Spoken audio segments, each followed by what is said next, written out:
Hello, everyone. Welcome to the brunch edition of Facebook Live Chat.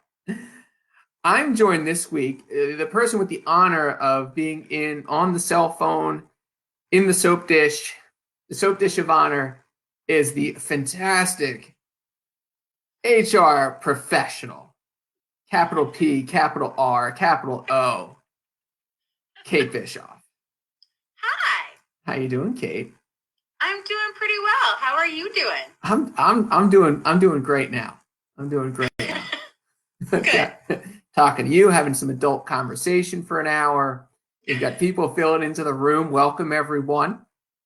I hope you like our really elegant setup here.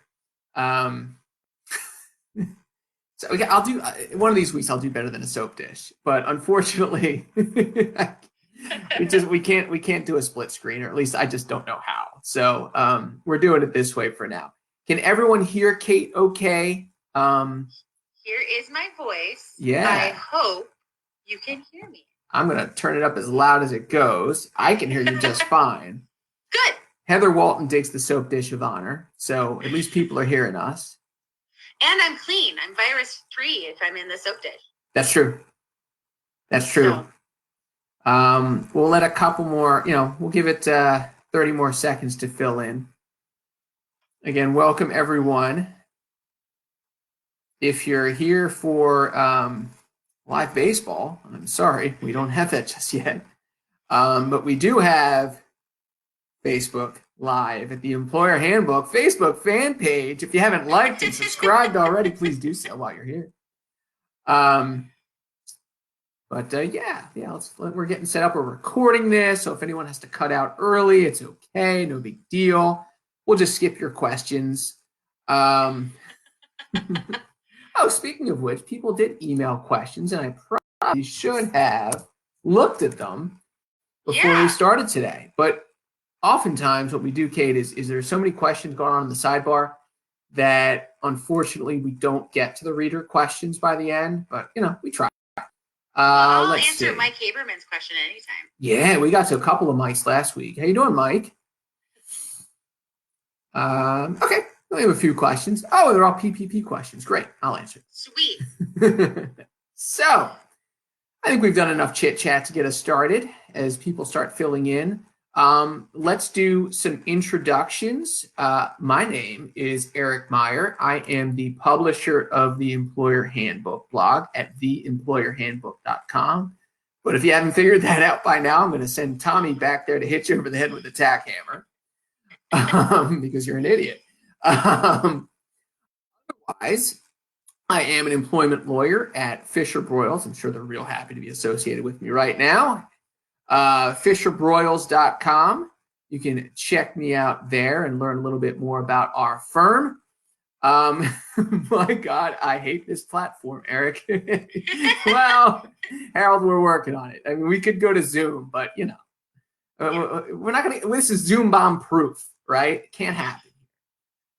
The person to my left, your right, in the soap dish is Kate Bischoff. Kate, why don't you tell the folks a little bit about yourself, to the extent people don't know about you already? Well, like you, I suffer from law degree. I am a management side employment attorney and an HR pro, and I got my HR street cred working for the U.S. Department of State as the head of HR for the then Consulate General Jerusalem and the U.S. Embassy Zambia. I run my own firm, so I am my only employee as the recipient of a PPP loan. So I only have to worry about feeding myself, but I work with clients all over the country on things like sexual harassment and discrimination, and now nearly exclusively COVID-19 issues. Yeah. Oh, hey, Kate, bit of trivia. Most famous alumni from my high school. Well, the second most famous is Reggie Jackson, Mr. October. Most famous, because you mentioned your work with the consulate in Jerusalem, Bibi Netanyahu. Oh, graduated really? from Cheltenham High School. Yeah. I don't know if I'd be proud of that. It is what it is. And we have, there's someone, I'll think of him there's a rapper. who I hadn't even heard of before, Okay. who apparently graduated from our high school. Oh gosh, I'm going to think of it by the end. But anyway, maybe I'll Google it while we're doing this. Anyway, welcome. Okay. Welcome, everyone, to everyone saying, why don't you do a Zoom meeting? We'll do Zoom one of these times. Fine, we'll do Zoom, all right? I have to set up, I'm paying for it. Jeez, I pay like $70 a month for Zoom and I don't use it. Here we go. Let's get started with a disclaimer. As you've heard, I'm a lawyer. Kate's a lawyer. We're both employment lawyers. But guess what? We're not giving legal advice today. Never. No.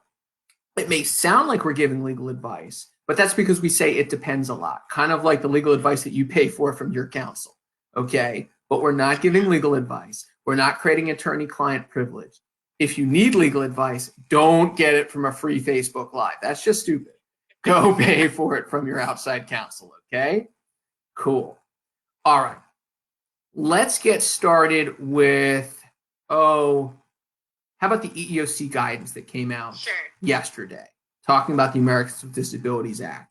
So I blogged about it today. Actually, I was writing up the blog post last night, and then my computer crashed. So I had this big long blog post, like with all these details about it. And I just didn't feel like retyping it. So I didn't really get into the weeds. So maybe we can just do that today. So Kate, why don't you tell the folks what they need to know that's new from the EEOC? Well, what the EEOC has done is starting to hit on those big questions about what if I have an employee with a pre-existing condition that makes them more susceptible to COVID-19 or more likely to get a serious illness or have the serious side effects of COVID-19. So what do we do in those kinds of situations? And so in this return to work kind of time that we're in, regardless of whether or not that's a bright idea or not, if we're going to be returning someone to work, can we demand those individuals and can we consider their serious health conditions in whether or not we call them back to the office? And what the EEOC has done is kind of flushed out a little bit more what this direct threat analysis looks like. So let's say you have an employee who's had multiple heart attacks, suffers from COPD, may have asthma on top of that. Can we think of that employee and say they can't come back to work because they could get really sick if they're here? And what the EEOC has done is kind of given you some guidance of what that direct threat analysis looks like. Like, what mitigation efforts have you done in the workplace already to make sure that they can be more safe? Are you requiring masks? You have dividers. One of the descriptions that the EEOC has done is kind of describe like having the employee live in a bubble. So I thought that was hilarious. The mooks, the mooks. Yes, exactly. So, but going through, if they could be a substantial harm to themselves by being in the workplace, that kind of stuff is what the EEOC is kind of flushed out a little bit more. Can we take a step back on this direct threat concept? Because I think until like now, anytime I was encountering direct threat for a client, we're talking about someone who's working on heavy machinery, who suffers an injury, who, if you bring them back, the whole widget maker is going to fall and crush 5 different people because our person with a bad back isn't going to be able to operate it. Or every once in a while, and it's sad, I get a call from a client who says someone is bipolar or they're suicidal, they have some sort of mental health disorder. And if we bring them into work, we're afraid that they're going to harm someone else. And that was kind of the traditional direct threat. And the problem that employers got themselves into and the real low-hanging fruit for the EEOC is the employer makes this subjective stereotype call on their own without going out and consulting a doctor or some kind of medical professional to validate what may be legitimate concerns. But this is a little bit different here, right? A little bit different? A little bit different. Where our clients have always screwed up is when they have a manager who's like, well, my aunt had this and this is what happened to her. And so this must be what's going to happen to this employee because I got my Grey's Anatomy medical license and that's what will happen. And it's making that kind of paternalistic, non-scientific, non-medical advice decision. That's where our clients got into trouble, right? Is that they're making those kinds of decisions without that advice. Here, the EEOC gives you pretty defined piece of, and there's a whole paragraph on page 10 that talks about, regulation requires the employer to consider the duration of the risk, the nature and severity of the potential harm, the likelihood the potential harm will occur, the eminence of that potential harm. So you really have to do a lot of analysis, and you're going to write yourself a really detailed email or memo that's going to go into a file where saying that this person is actually a direct threat. The more practical piece is you're going to call the employee who you already have a suspicion has this kind of serious health condition because maybe they've used FMLA in the past or something. And you're going to say, hey, Chuck, I've been thinking about bringing some people back. And then you have this pregnant pause, and Chuck goes, oh, but I have a heart condition. They're like, okay, so maybe you coming back isn't a great idea. Yeah, I want to stay on unemployment. I mean, that's how I think the practicalness of this conversation is going to be, is you're going to let the employee speak up and say, I shouldn't be back in the office. Because if you bring them back and now they're coming back on your roles, now they're getting an unpaid leave as opposed to staying on unemployment. Yeah. Yeah. Oh, we're talking about, can we interject something here? Yeah. Talking about unpaid leave and folks who are at home making more on unemployment than they would be working in the workplace. Yeah. Does Minnesota have one of those things like Ohio and South Dakota and Texas and maybe Georgia does, or South Carolina, where the state wants you to narc on employees who are being offered return to work and don't come back to accept a job? I was going to say, I don't like being grouped in that group of states. Yeah, Pennsylvania hasn't gotten there yet, and New Jersey will never get there. I mean, we're California is the New Jersey of the West. So yeah, I mean, no, we haven't, and we also have a provision in our unemployment directly related to COVID-19 that if you're choosing not to go into work due to COVID-19 and you had a job previously, you might still be eligible for unemployment. So there's not an automatic kickoff necessarily in Minnesota. So we are a little bit more generous on that currently.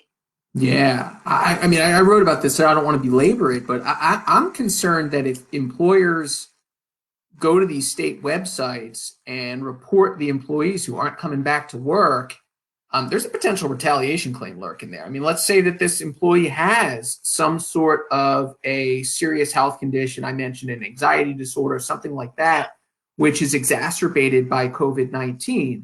I mean, even if you do offer the FMLA paperwork, right? If you cause them to lose their unemployment compensation, now ultimately it's the state's decision, but if you're part and parcel with that, the optics aren't good.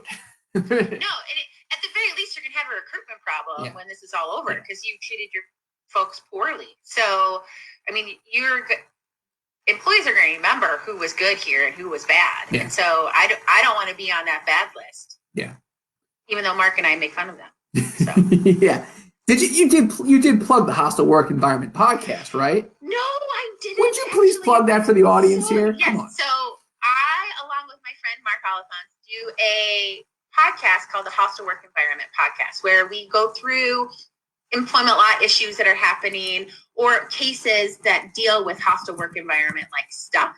And we talk about them on the podcast. We are every other week right now. And then sometimes we have special episodes like our bad employer COVID-19 episodes.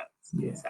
Yeah. And you guys did like a whole hour on U.S. women's soccer. We're not going to get into that here, but I mean, if there's anything you want to know about their Equal Pay Act claim, listen to Mark and Kate. Just Google Hostile Work Environment Podcast. You can listen on Spotify, iTunes. You can go on YouTube and subscribe. It's awesome. Yeah. Mark particularly likes the YouTube because he likes my facial expressions. Nice. I think he thinks he can beat me in poker. So nice. Is there anything noteworthy about the EEOC's guidance? I didn't see anything too noteworthy. I mean, we're talking about like what are examples of an accommodation that don't cause undue hardship. I mean, there's how do you request an accommodation? I mean, we basically. Let's flip over a little bit to the DOL. So that let me preface this by saying I feel for the DOL, right? They've had a lot to do in a short period of time. Okay. Yes. They had this Families First Coronavirus Response Act thrust upon them. They had the CARES Act thrust upon them. They turned around, they churned out a temporary rule pretty fast. They've done this Q&A, great. But would it kill them to send out, like, if I sign up for the email alerts, just let us know when you update the damn page so I don't have to find out about it on LinkedIn from someone else. Like, I don't get these updates. The EEOC is awesome about it. The DOL, not so good. Well, I think it's even just a code issue. As soon as you post to the newsroom, it should automatically generate an email. So, yeah, right? But I love Eugene. I love you, Eugene Scalia. Don't worry about it. It's all good. Like, you guys have been doing great. Thank you for your service. They've really done a bang up job getting a lot of information out quickly, and the FAQs in particular have not been as harsh or draconian that they could have been. They could have been much more stringent, like what the IRS rules or frequently asked questions have been. The DOL has taken kind of a midline approach to the Families First Coronavirus Response Act and has been pretty good overall with giving that information and being at least a little bit more human than particularly the IRS has been. I was going to wait at least until we got to maybe 35 or 40 minutes in before I started twisting the knife and jabbing you on forms. Because I'm totally not with you on that, but that's okay. We're going to table that for now. That's okay. You and Jeff Nowak can do all you want about running these goddamn forms. And I'm going to keep coming back to the ADA. All right. So fair enough. Okay. So let's get folks updated on what the DOL did yesterday. So they came out with 5 additions to the frequently asked questions. Let me cut and paste this. Let me cut and paste this into the chat window so folks can see it. Starts at number 89, goes down to number 93. The first question was about whether you have to, I'm saying this somewhat flip, whether you have to give FFCRA leave to your landscapers and housekeepers. I mean, say we knew that you didn't. So we're not going to belabor that one. There's another one which I'll put into the it depends category, which probably doesn't affect a ton of people who are on the chat right now, and that is if you're at a temp agency that has more than 500 employees, so not covered, but then you're placed with a company that has less than 500 employees, like what's the deal? That's one of those, like, it depends whether they're joint employer and stuff like that. So won't belabor that here. And I thought that question kind of, I understand that temporary staffing agencies want to know if they have to pay them, essentially. But that question didn't really give that answer very well about whether or not they have to pay them. Because if I'm a temporary staffing agency and I have 510 employees out there and they're all at smaller employers who would be required to give it and I don't have to give it, can I charge that back? I don't know. Like those are the questions they're trying to ask, and it's not clear from that answer if that is the way it's going to be. I wish the DOL would have been a little bit clearer, I should say. Chargeback. Plus, I mean, speaking of chargebacks, and I'll talk a little bit about PPP in a little bit. I mean, the DOL has been significantly better than the Treasury. But the Treasury did have, like, I don't know, 550 more pages to go through in the CARES Act. So, give them a break. So the other updates to the DOL, here's one let's spend a little bit of time on, Kate. So the frequently asked question is, my employees have been teleworking productively since mid-March without any issues. Now, several employees claim they need to take paid sick leave and expanded family medical leave to care for their children whose school is closed because of COVID-19, even though these employees have been teleworking with their children at home for 4 weeks. Can I ask my employees why they are now unable to work if they have pursued alternative child care arrangements? The answer basically is yeah, but don't push it. Yeah, don't push it. And here's the thing. The person who's asking this question does not have kids under the age of 10 at home for 10 weeks, for 4 weeks, or however long they've been home.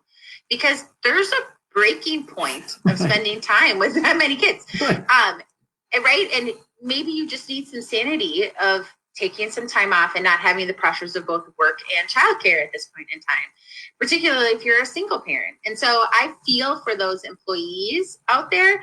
And here the employer has to understand, yep, they might need to take the leave. You can ask them, particularly because it's childcare related, if they can do it intermittently.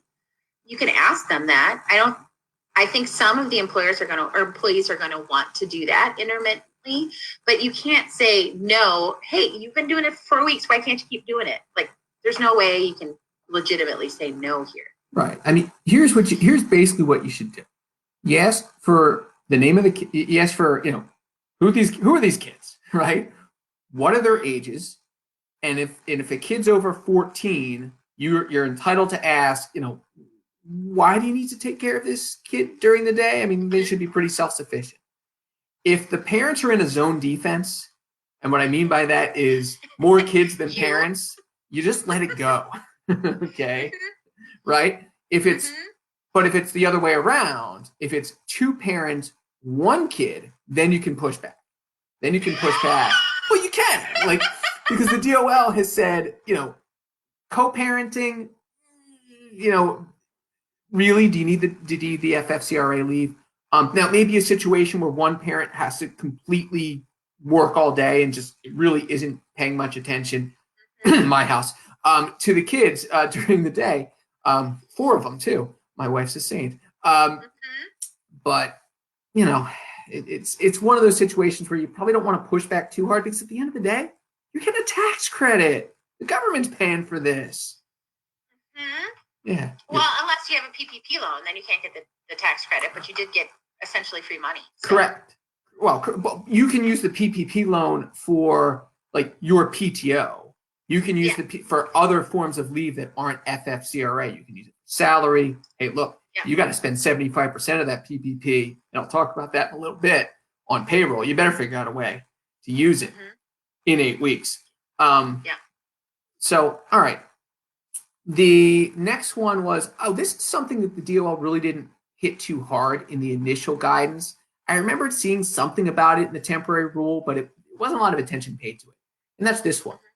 If an employee claims to have tiredness, that's a weird symptom of COVID-19, tiredness or other symptoms of COVID-19, and is taking leave to seek a medical diagnosis, what documentation may I require from the employee to document efforts to obtain a diagnosis, and when can it be required? And the DOL says, well, you can ask the employee to identify his or her symptoms and the date for a test or doctor's appointment. I thought you could ask for the name of the healthcare provider as well, but I don't see that in here. You do. Yeah, that's what I thought. You do for the tax credit purposes. Yeah. The IRS wants to know that one. Okay. So, yep. So the IRS wants to know the healthcare provider. And for my clients, I've been telling them the name of the clinic is going to be enough, because the employee is not going to remember to ask, what was my nurse's name who I talked to on the phone? So just knowing the name of the clinic and the date and some of the symptoms, that's what you're going to need for documentation. Yeah, but you don't need a doctor's note to to affirm that someone actually showed up to their appointment. Again, this comes down to just getting just enough to justify those tax credits and making that's pretty much it. Plus, if someone go ahead. Don't be a dick. Don't be the one who's taking the healthcare provider away from a COVID-19 patient so they can fill out your form. Yeah. I mean, that's the issue. We don't want to overburden the healthcare system already, and by asking for those doctor's notes, you kind of are. We're going to have a little section in this Facebook chat on return to work, overrated, underrated, and just note doctor's notes. Overrated. Overrated. Okay. We don't need doctor's notes. Taking temperatures. Overrated. Overrated. I mean, so I take the point here. One, it's dangerous. You're asking someone to get really close to somebody else, well within that 6 feet. And 2, a lot of people who are suffering from COVID-19 don't have fevers. So it's not effective and it's dangerous. Why would we do that? It's like security theater, right? At the airport. Yeah. I don't want to touch my face because I don't want people to shame me, but I joke about this every week. Like, who in HR is like putting their finger on their nose? But not me. I'm not doing that. I'm not putting on the PPE. No. And I have touched my face a lot, but I haven't left my house. Right. So. Right. And John Hyman joked last week, if we're supposed to observe social distancing, how the heck is anyone going to get close enough to within 6 feet to take someone's temperature? I mean, we haven't. I've seen them where you can like laser point at somebody. That's the one I want. Temperature. Like the one you pointed at a roast. Right, exactly. Like, yeah. But are they really good at that? I don't know. Right. That's the other part. Oh, right. And on the EEOC guidance, my favorite part of the EEOC guidance this time is that may an employer administer a COVID-19 test to employees? Yeah, where are you getting the test, buddy? Yeah. Well, that's right. Exactly. Like, and then we're seeing stuff about antibody tests. Antibody tests. We can't even get a regular COVID test. It's not like you can go to the corner drugstore and get a COVID test. It's not like my employer can bring everyone into the lunchroom, social distance for the flu shot. I mean, we can't even have enough flu shots, let alone COVID tests. I don't know. I mean, I've seen a lot of. We spill ink anymore? I mean, I've seen a lot of blog posts. Let's put it that way on.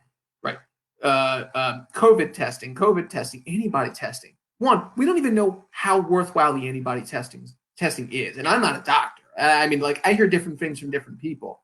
The COVID tests they're not available. Not enough. No. Yeah, so cross that bridge when we get there. And hopefully we'll get there. Yeah. Sooner rather than later. The final DOL ping was I think just a reminder that when school ends, right, a parent can't use school as the justification to get that reason number 5, the PSL reason number 5, or the expanded family medical leave, taking care of a kid who's home from school because the school is closed, or daycare, that kind of thing.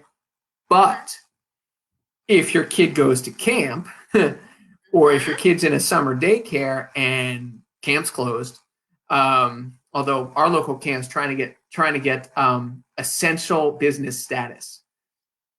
How about that? Yeah, I mean, schools can't even be essential business, but camp wants to be essential business. We'll see how that works out. Canoeing, very essential. My wife's actually the director of boating and fishing at our camp.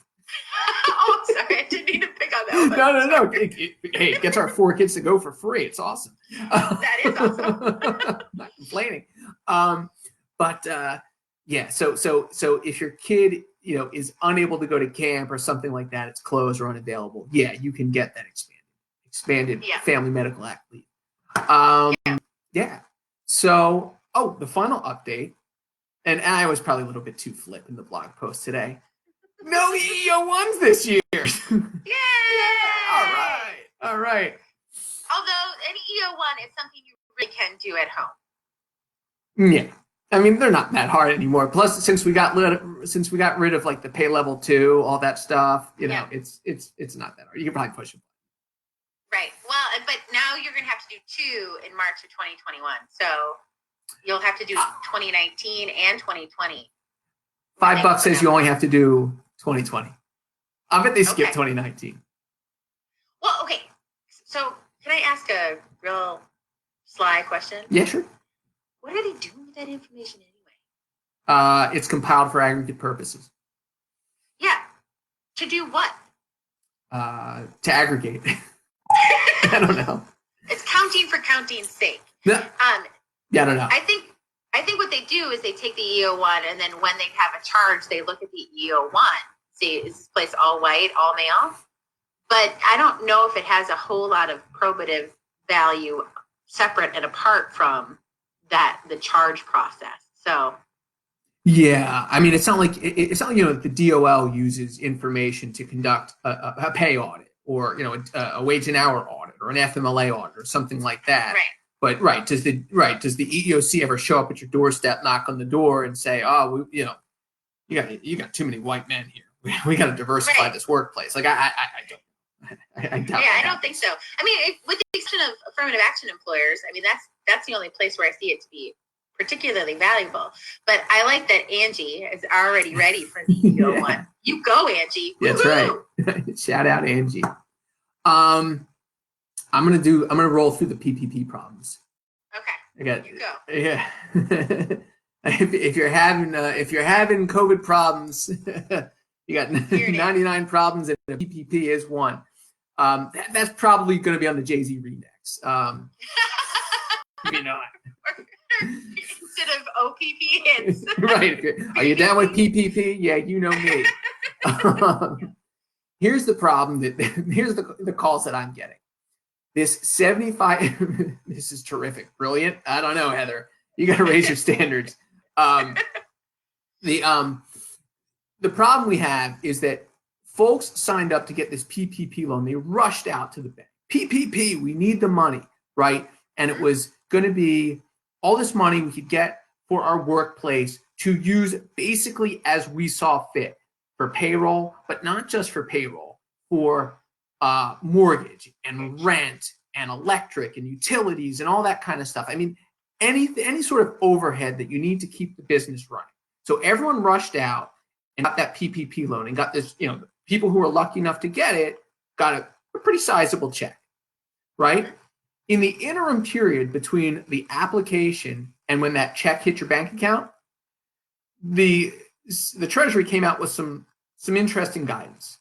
One of the guiding lights was you got to spend 75% of that money on payroll, right? So let's assume you're a restaurant, right? You're now resorting to takeout. Your staff has gone from, I don't know, maybe you were at 50, you're probably down to 10. And the other 40 are making more on unemployment than they would be working at your restaurant in the first place. How the heck are you going to spend 75% of that money on payroll, let alone convince those 40 people who you don't have in your workplace to come back? These are conversations I've been having with my clients. And this is something that either Congress needs to address or the secretary or Steve Mnuchin needs to address, maybe not him, someone that works for him. Well, he's busy yelling at Axl Rose. So. Was there something going on with Guns N' Roses? I didn't even see that. Oh yeah, he and Axl Rose got into a little Twitter beef there. Oh, no kidding. Awesome. You got to find it. Oh, that's you know what? Okay. So sorry. That's okay. I said this before. I had Guns N' Roses tickets for July. It's not happening.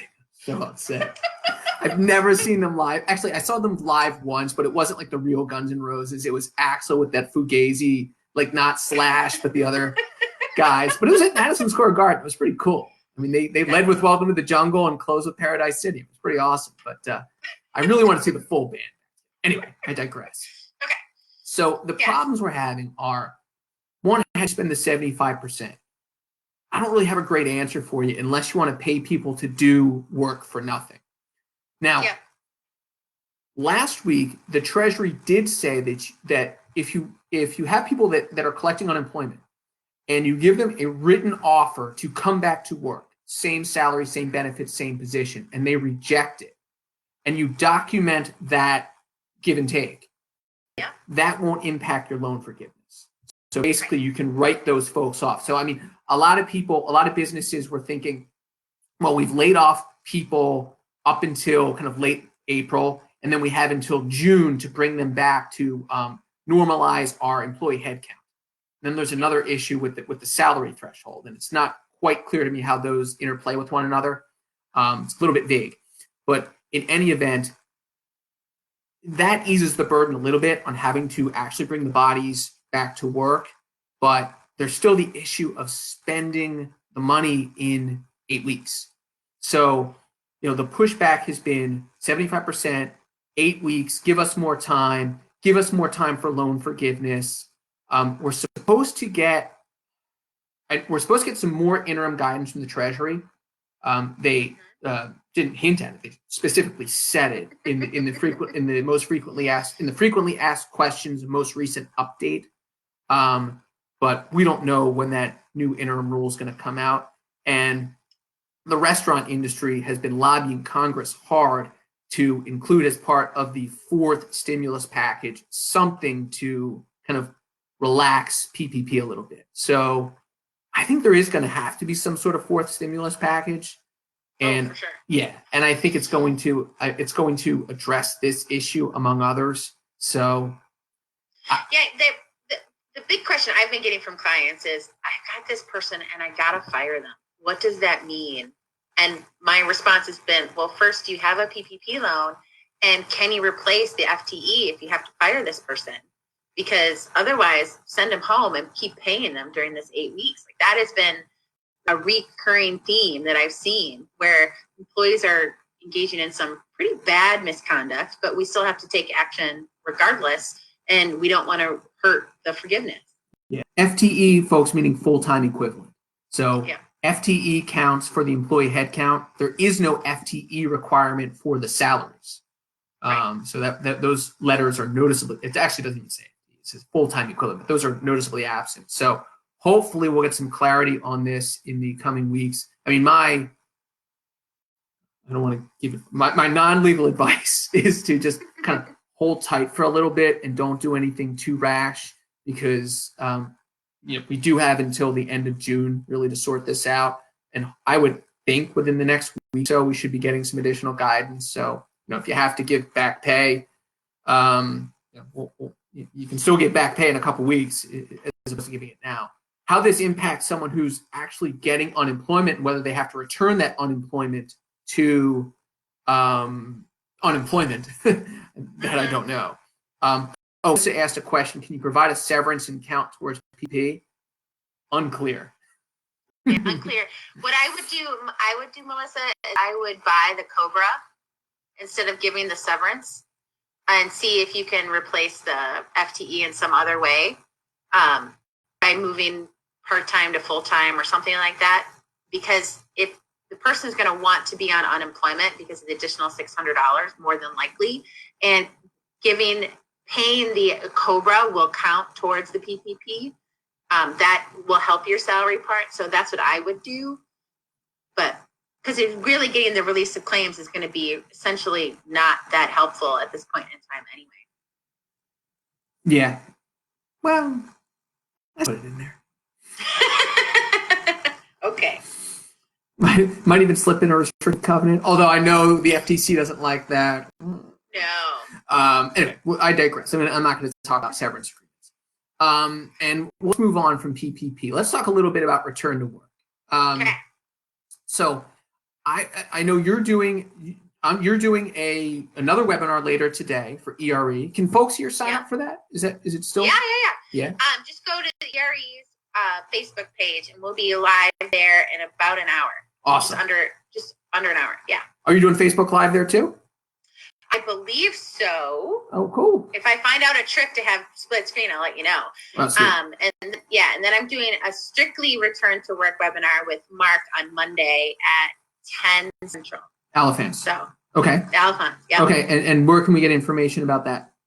That's on my webpage at thrivelawconsulting.com, or it's all over Twitter for both hostile work environment or my handle.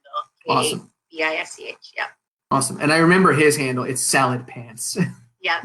So you guys can tune in for that.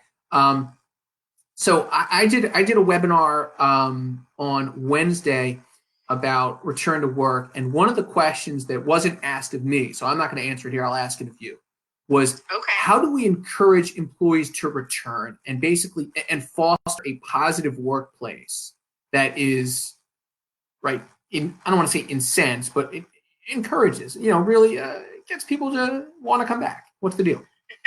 Don't have a potluck. Yeah, no return to work potlucks. I mean, I think most people at this point in time understand that it's going to be hard to go back to work. We're going to require things like masks. You can be funny in your masks. You can't be inappropriate or harassing, but you can be funny in your masks. You can, do things for each other, such as, have prizes, have content. You can do a bunch of social distancing stuff to try to encourage each other to be positive and to work together. Those kinds of teamwork, oh my gosh. So you guys can't see, but Eric is Googling clown masks, particularly Simpson Oh, cloth. this is the one literally I purchased. I'll show it to everyone. This is the one literally I purchased. It hasn't shown up yet, and I can't wait until it does. But I am to. This is my mask. Can't wait to wear this into court. Awesome. Well, one of my friends made me an eggplant fabric mask, and I'm very particularly proud of my eggplant mask. But there's a bunch of different things that we would normally do to create a positive workplace that we can still do. There's no thing saying we can't have a positive workplace even though we're socially distancing. It's just we have to be careful about how much physical contact we create. So we're still going to have to do the masks. We're still going to have to do the Purell and make sure everybody's washing their hands. But we're still in this together, and we still want to foster that kind of positivity and togetherness. Yeah. All right. Let's do what I teased before. We'll call this overrated or underrated. Okay. Okay. Return to work. Overrated or underrated? We already said it. Daily temperature checks. Overrated. How about having employees do them at home? Like daily health certifications. Overrated or underrated? I think that's probably okay. I mean, the EEOC's got a sample of questions that you can ask that you can have people go through every day. I don't know how you want to capture that information because it is medical information. You have to keep it separate and confidential. Yeah. So you might want to ask, have you guys all done a check to make sure you're feeling okay? But we don't want to know the answer to that question. So because you have to keep all that information confidential, I think it's overrated. Yeah, I mean, I said this to a friend of mine who is a tech developer, and I'll give this free information, non-legal advice. This is entrepreneurial advice. If you all know someone who develops apps that can come up with an app that can get this information distilled from the employee to the employer without transmitting PHI, just to certify each day that, or whatever interval that someone is, COVID symptom free, just do it on an app, boop, boop, boop on the phone. You're going to make tons of money. Buku dollars. Yeah. Because I've gotten a lot of questions from clients. Can we do it on an app? Can we do it on an app? If you develop that app, you're in good shape. And there is one HCM out there. Ascentus has and it's free now. Everybody can use it, where they have a texting and emailing mechanism so that employees can check in every day to say, I'm working from home, I'm doing this. And it has a variety of different answers, and they're doing it for free. Anyone can use it at this point in time. So that one's a kind of cool to check in. Will they sponsor us next time? Maybe a happy hour? Maybe. We have liquor delivery here in New Jersey. We're not totally draconian. We do in Minnesota too. Right. Overrated or underrated? Employee mental health. Totally underrated. Yeah. We have to spend some time talking about this. Go ahead. So mental health is particularly important at this point in time because this is incredibly stressful. I am wide open that I suffer from anxiety. And at this point in time, I went to my doctor and said, hey, I'm going to need some help right now. So, or more help than I had been. So this is really important to understand that the amount of stress we're under. So does that mean we have to modify productivity standards? Maybe. Does that mean we allow people to work whenever and not have but in seat times? Absolutely. I mean, there's going to be a lot of things we have to take care of to make sure that our people are doing okay.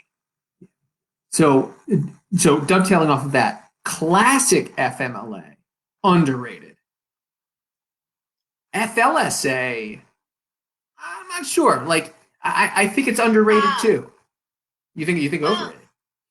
No, I think the concerns about the FLSA are problematic. I mean, I don't think we need to be as concerned about them as, the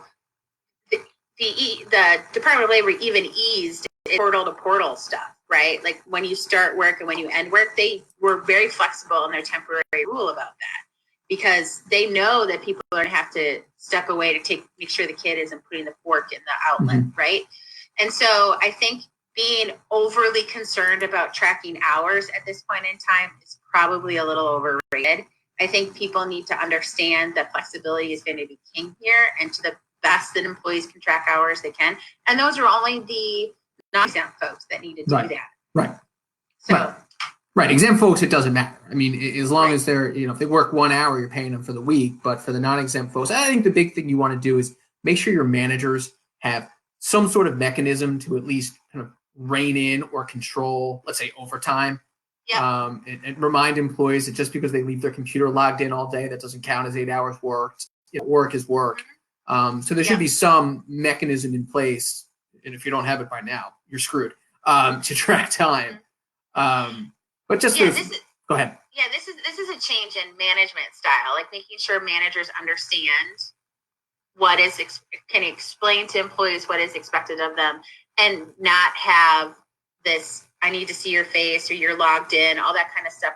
Those kinds of measures of whether or not someone is actually working are gone now. I mean, as COVID-19 has shown us, this is not just a change agent, it's an accelerator of the change that we had already been experiencing. But at this point in time, those old school traditional mechanisms for productivity and whether or not somebody's working are gone. And so you need to train your managers differently. You do. I've talked about this ad nauseum on these Facebook Lives. I think whistleblowing and wrongful discharge claims are totally underrated. They're going to be huge. We're already seeing the lawsuits. They can't possibly be overrated unless we just keep talking about them. But here's something that a byproduct of that, which I think is also underrated, and that is the rise of organized labor. Oh, for sure. I don't have COVID. I just have a tickle. It's okay. I'll talk while you cough. Here's the thing. Two things that lead me to believe that organized labor is going to get a foothold here. One, protected concerted activity, right? So when you have 2 or more employees who are talking about working conditions, maybe they think something's unsafe. Maybe they just don't want to return to work because, I don't know, their boss is a jerk or whatever it is. That's protected concerted activity. We saw that a lot, both in unionized and in non-unionized private workplaces. We're going to see plenty more of that. So National Labor Relations Act is going to be implicated a lot. In addition to, OSHA, state whistleblower claims, things like that. That's all there, right? But then when you signed up for that PPP loan, did you read the fine print? Because it says in there that you have to be neutral when unions come calling to try and organize your workplace. Neutral means neutral. Just ask the marijuana growers, ask the marijuana dispensaries, because in a lot of states, when you applied to get that marijuana grower's license, you had to agree to a neutrality agreement with probably the Food and Commercial Workers Union.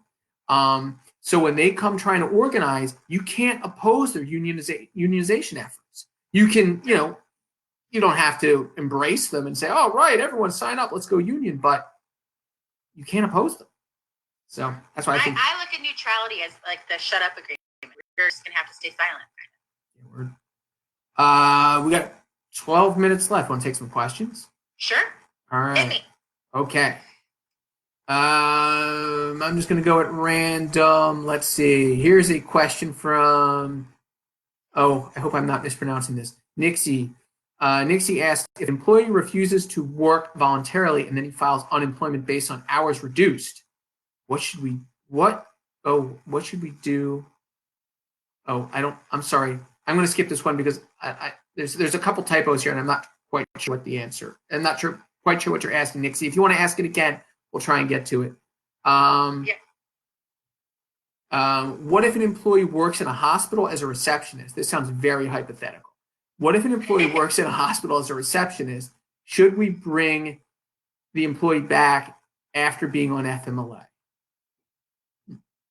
What if an employee works in a hospital as a receptionist? Should we bring the employee back after being on FMLA? Well, yeah, you should. You're required. I didn't mean that tone of voice. That wasn't. But just to be clear, you don't have to provide that person with FFCRA leave. If we're talking about FFCRA leave, you don't have to provide that person FFCRA leave in the first place because they are they qualify as a healthcare provider. And if I didn't they write used the all rule. 12 weeks, if they also used all of their 12 weeks of FMLA already, then they don't get the additional leave either. Yeah. Here's a question from my friend David in Nebraska. David asks, More of an EEOC question. Employer requires a post-offer pre-employment person to go through a functional capacity exam. You with me? Mhm. The individual response saying they can't do the exam now because they're self-quarantining per doctor's advice because of an underlying health conditions that make him more susceptible to COVID-19. Now, this is a law exam question. So we've got... But it's perfectly answered by the EEOC guidance. Yeah. Yeah. Mhm. Did we address this already? No. You can withdraw the offer. Yeah. The question is problems with retracting the offer? Now you can withdraw it. No, you can withdraw it. But I mean, in that situation, practically speaking, wouldn't you just wait the 14 days and say, look, let us know in 14 days how you're doing, and we'll do the post offer pre-hire functional exam to make sure you're good to go. Like, who's really going to withdraw that?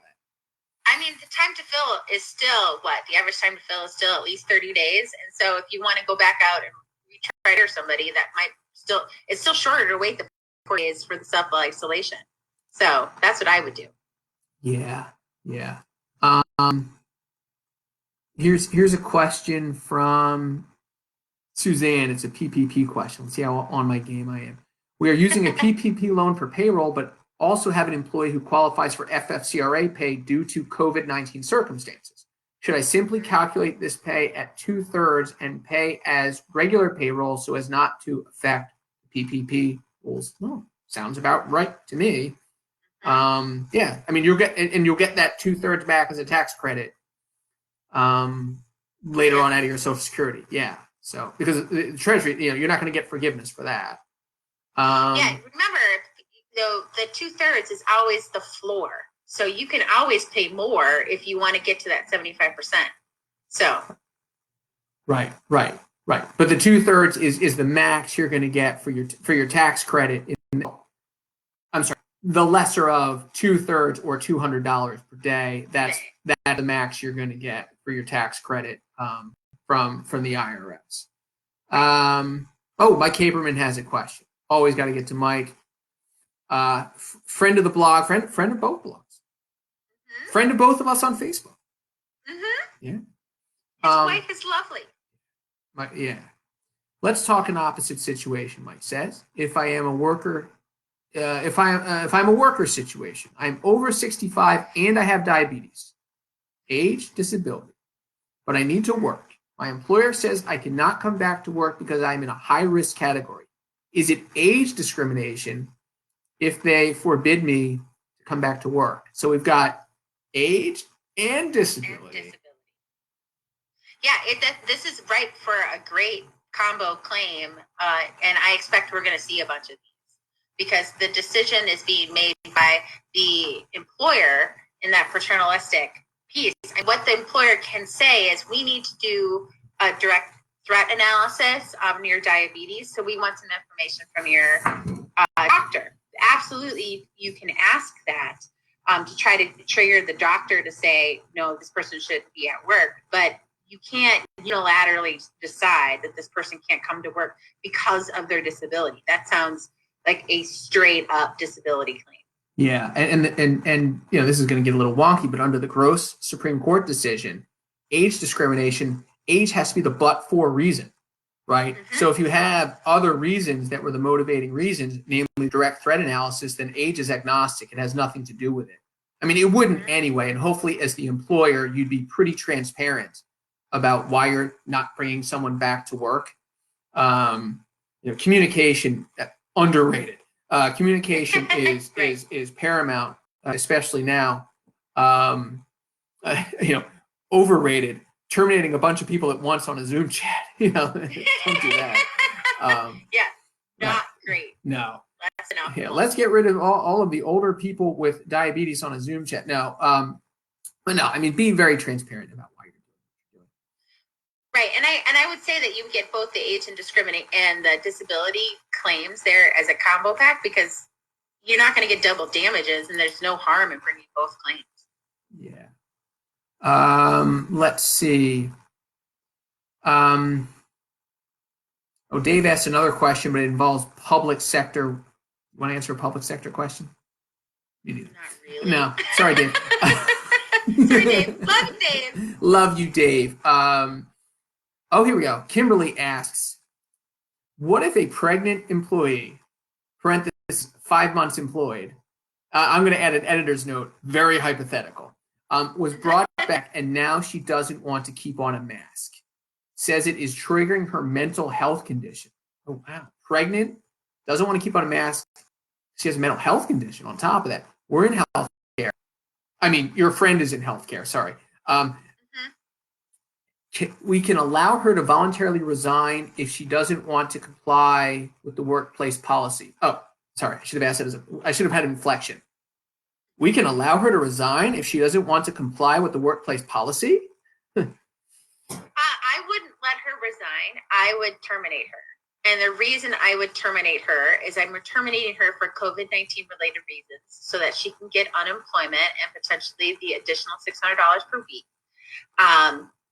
So I would trigger it to be helpful to her, but I can't have her in the workplace anymore because she's not complying with my safety requirements.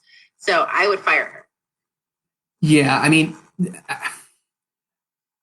I suppose it is possible if we tweak the facts just a little bit that there could be an accommodation that you could provide to the employee.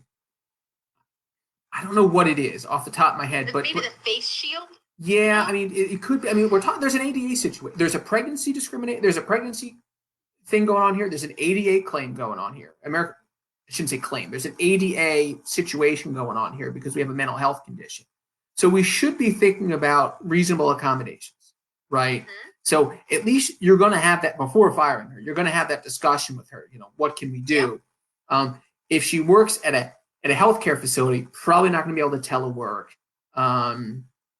You know, the face shield is there for everyone else's protection, or the face mask. So, I mean, you'll have that conversation and you'll document that. But ultimately, Kate is exactly right. You're not firing the person because it's an undue burden. You're not making it about disability. You're not making it about pregnancy. You're making it about she's not following your work rules. And then she can go apply for unemployment. At this point in time, the safety impetus of this is so paramount that I don't see any judge, or if you ever get to be in front of a jury again, finding for her. Yeah. We got time for, I don't know, we got a minute or two left. We got time for maybe, no, let's see. Here's a question. This is let's close with an FFCRA question. Okay. All right. This is from Ken Brown. I feel well versed. Yeah, this is from Ken.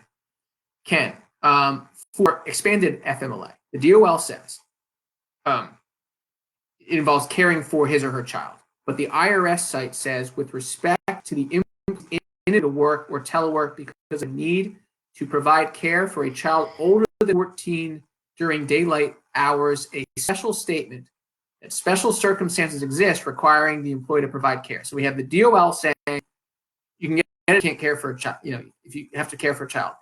The IRS gets all into the weeds and says, well, if you want that tax credit, you got to describe the special circumstances why you have to care for someone who's aged 15 to 17. Here's the question. How should an employer handle the request for employees that have children ages 15 to 17? I think I just answered it. Okay, so, well, this is infamous question 44 from the IRS's FAQs. And what you're going to do here is there's a difference between giving the leave and getting the tax credit. So if they have kids 15 to 17, you have to give the leave. Mm-hmm. It's the documentation for the tax credit that's going to be different. And so you can't there's a distinguishing factor here that just because a kid is 15 years old doesn't mean that you don't give the leave. You have to, because the plain reading of the statute says under the age of 18. Yep. So the difference is how you document it for the IRS purposes. Yeah. And I don't want to speak for Kate. I have prepared many forms for my clients that you can just fill out. There's a little box that says, are any of the children ages 15 to 17? And if so, what are the circumstances as to why you have to care for them? Yep. Use your form as a checklist, people. Use it as a checklist. Because that's the thing I don't get, Eric. If If the ADA requires you to take oral requests for reasonable accommodation, DOL is treating the FCRA exactly the same way. So requiring someone to fill out a form may create liability if you don't give the leave absent the form. So if you require the form, I think there's a problem. Here's my thinking on this.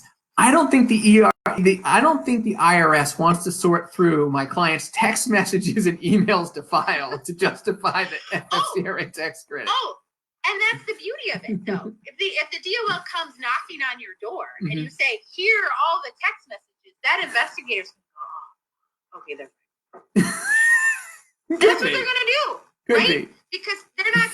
I've got to investigate 16 other employers today, and if I have to read through all these text messages, I'm going to be wasting my time. But look they did do the documentation, so I'm leaving. But if you have just a small stack of your 20 employees who took leave, you can look through the forms easily. But these requiring form before you give the leave, I think creates the potential for retaliation. I think that's a problem. You can use the form as a way to collect information, but you have to give the leave first. The default has to be to give you the leave. Anyway, let's end on that note. Okay. Kate, before I thank the audience, I want to thank you. Have anything to plug? Yes. Go listen to the Hostile Work Environment podcast. Come to my website or LinkedIn. I'm happy to meet with anybody. So. Hey, Kate, can you put, someone asked for this before you leave, can you put in the chat box, or I don't know if you're on this I'm Facebook not, because otherwise I'll get feedback. Oh, darn. Can you, how can people do on Facebook? Thrive Law and Consulting has its own Facebook page, so you can go find me there. Okay, Thrive Law and Consulting. Oh, someone asked, who is on your T-shirt, Eric? It is Keith Richards. It is Keith Richards. It's not Axl Rose. No, it is not Axl Rose. I just got this from Amazon too. Anyway, thank you. Thanks for being here. Thank you, everyone, for showing up and attending. Tell all your friends about this. I know a lot of you want to do this on Zoom.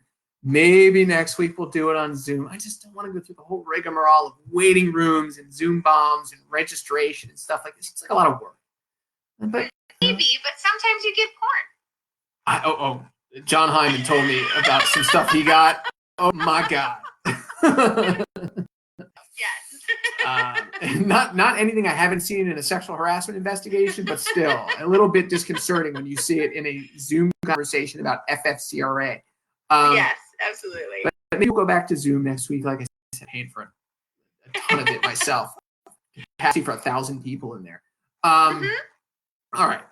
Thank you, everyone, for attending. I'm Eric Meyer, The Employer Handbook, theemployerhandbook.com. And you can also, I'm a lawyer. Check out I'm not advertising anything, but if you want, you can check out my website, fisherbroyles.com,